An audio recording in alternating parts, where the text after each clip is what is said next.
Data Laws News Emanullah Ahmed SR Language Center degree में तकसीमी award और जश्न योम आज़ादी की पुरवकार तकरीब मुनाकिद हुई। इस मौके पर सालाना बेहतरीन कारकर्दगी पर तलबा और तालिबात में मेडल्स और सर्टिफिकेट्स तकसीम किए गए।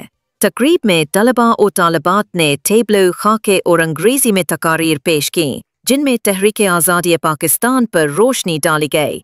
मेहमान खुसूसी ताल्लुका एजुकेशन ऑफिसर डर मोहम्मद शालमानी, नूर मोहम्मद डज, सरखान डज, शहबाज चांग और दीगर मुकर्ररीन ने खिताब करते हुए कहा कि पाकिस्तान हमें बड़ी कुर्बानियों के बाद हासिल हुआ है। हजारों कीमती जानों का नजराना देकर हमारे आबा और अजदाद ने सख्तियां और मुश्किलात बर्दाश्त की, तब जाकर ये वतन आज़ाद हुआ। हमें चाहिए कि इस आज़ादी और वतन की कदर करें। मुकर्ररीन ने मजीद कहा कि वालिदैन को चाहिए कि बच्चों को मेयारी तालीम दिलाएं, क्योंकि मौजूदा और आने वाले दौर में वही कामयाब होगा जो इल्म से आरास्ता हो।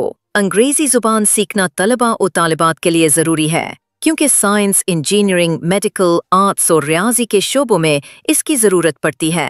तकरीब में RS लैंग्वेज सेंटर डिग्री के तलबा ने जिस रवानी से अंग्रेजी में तकारीर और खाके पेश किए, वो इस बात की अलामत है कि ये बच्चे मुस्तकबिल में बड़ी कामयाबियां हासिल करेंगे।